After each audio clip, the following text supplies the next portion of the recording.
I mean, even Andrew Huberman that kind of lost some credibility with dopamine increases because of cold plunge, which it was dopamine in the body and not in the brain. Right. But A thing that really frustrates me is you see these sort of neuroscience courses, and what they promise to do is increase dopamine, increase serotonin, increase acetylcholine, increase oxytocin. Like, like that means anything. First off, and then where you increase it, for how long, how much, like just there's so many questions there. Do you believe in a lot of the sort of theory around dopamine at the moment that, is kind of flogged more by influencers and sort of biohackers of, around cold plunging, around these sort of things of like doing difficult things that are going to spike dopamine later because they're hard to do. And then that has sort of some sort of generalizable effect to doing other hard things. But a lot online is sort of this sort of dopamine sort of framework that I don't really think is correct.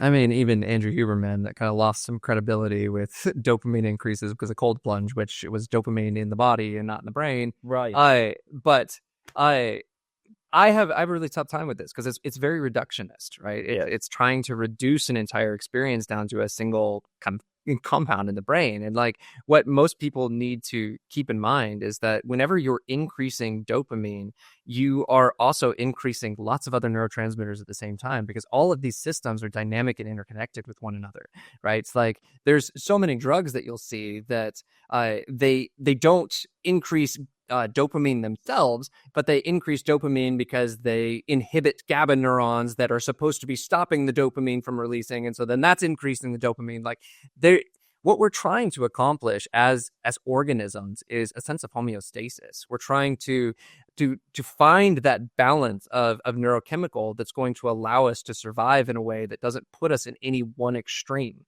right? And if you see like use of drugs, right, is a really good example of this. If you use something that boosts dopamine like crazy, or if you do something that boosts serotonin like crazy or whatever, you then have a pendulum swing back in the other direction as soon as you're done. And that's what withdrawal is, right? Yeah. And so what we're really trying to do, I think, is more, you have to go to a different level of analysis. You have to go to the level of like, how are these brain regions communicating with each other? And how are we kind of defining something that has an influence on the dopamine itself? And I think that comes back to some of the stuff we were talking about, like with self and things like that. Because like the ventral medial prefrontal cortex that's responsible for maintaining these long-term goals about our life, about who we are, and all of these things have a direct impact, a direct connection on the dopamine system, right?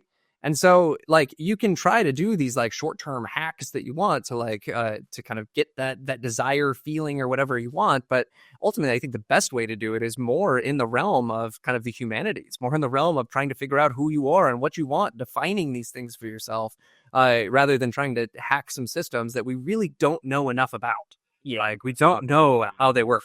That's not clickbait enough, like the dopamine titles now are like, do this for 10 minutes every day, change your life. It's this one hack will, increase dopamine massively, and this is all of them. There's thousands. I've tried so many times to make a video about dopamine, and I never get to publishing it because it's just so damn complicated. I'm never satisfied with what I have at the end, but I'll have just pieced together like hundreds of thumbnails that are all along this idea of like, do this for 5 minutes and increase dopamine. And it just like, I think it's all foundationally based on something that probably just isn't true.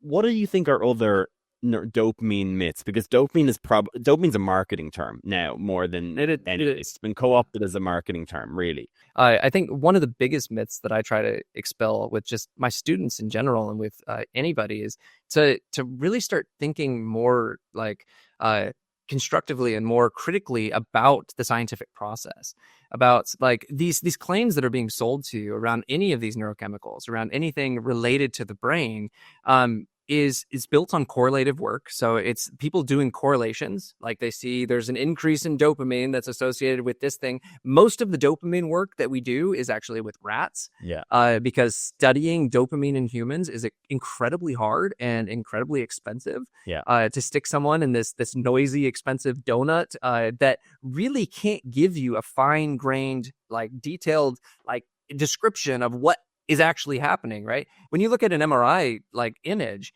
each voxel, which is like the lowest kind of unit of measurement in MRI, contains millions of cells. And so like we have to really kind of understand like that there are really intense limitations to what we know right now, and whatever we're doing in terms of trying to sell you something around dopamine and trying to sell you something, anything brain related. I mean, they've done studies where if you go into a courtroom and you just show a picture of a brain, the jury is going to think you're more of an expert even if you like don't know anything about the brain, right? Yeah. And it's just because of this fact that we're reducing these things. We're reducing them into simple ways that we can communicate really complex topics that are incredibly dynamic. I mean, I'm guilty of that just in this conversation, right? Because we're in this environment where we have to communicate these ideas in some way because we're trying to allow for some practical use of these things. And usually there's good intention. I mean, there's a lot of like marketing crap with all of this stuff, but a lot of people that get into this, that try to get you to believe something, they actually themselves probably think that this is going to help you in some way. They've maybe convinced themselves that it's doing something for them. But it's really hard to pin like subjective experience on this one thing that has millions of components in a brain that we can't really study to that extent. Yeah. I think everybody dramatically underestimates the complexity of the brain. And like everybody, like neuroscientists to just people who don't, to lay people would lay everything dramatically underappreciates how complex it is. So when they hear something like Andrew Huberman on multiple podcasts, I made a video about this because I thought it was particularly poor that he made this error, that he was going on podcast after podcast talking about these 2 to 3x is how he said it, 250% increases in dopamine above baseline for hours after a cold plunge. Now, as you correctly pointed out, that was dopamine being measured in the body, in the peripheral nervous system. Dopamine can't cross the blood-brain barrier into the central nervous system, so it can't bind to the brain, even hypothetically to have the motivation, focus, attention benefits that he's clearly, insinuating there. I believe dopamine in the peripheral nervous system controls peeing, which is way less cool and way harder for him to, shill his sort of products off the back of it. But like, I wonder in 5 years' time, are we going to look back at all of the dopamine stuff that's being said today and just say it's all garbage? In relation to marketing, in relation to like cold plunging, and related to even running and exercise. Like, I like to believe that going out and doing a hard thing like running in the storm makes me more likely to work because I've done a hard thing. The pendulum swings back the other way. I feel good.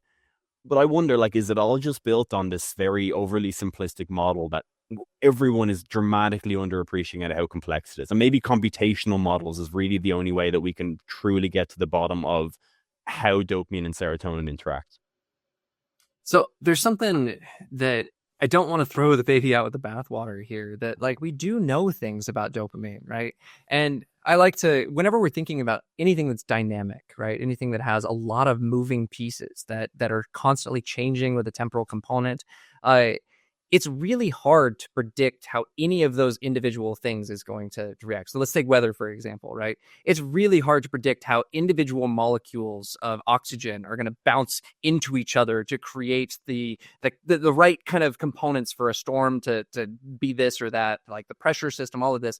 But if you zoom out and you look at the bigger picture, we can capture these patterns that are consistent across all of these different types of storms, where we can describe what a storm looks like, what the whole system looks like. And It has predictable patterns. We can't predict everything about it. We can't get down to the nitty-gritty and predict the reductionist elements and how those things are going to move, but it has these qualities that we can describe. And I think that that's kind of where we're getting with some of this stuff around the brain, is that what we're seeing is very consistent findings across multiple different species, across multiple different environments, around like dopamine being involved in motivation, right? Like that is something that we're pretty sure about, that like it is a chemical that is pushing behavior in a certain direction. It's pushing behavior in a novelty direction. It's heavily involved in memory formation. We have like stuff that actually shows that it's involved in kind of the later neuroplastic process that happens. And so we think that it's like tagging things as being important predictors of good things in the future, right? And so we want to be able to take some of those principles away in this situation, but if we really want to describe the individual things that are happening, that are causing this dopamine to do this thing, those are going to be a lot more individualistic. Those are going to be very specific to the experience that person's gone through and all of those kind of things. And so it's really trying to figure out where that balance is. Like, what are these universals that we want to extract from it? And what are the things that we want to avoid making too big of a generalization about? Right, right.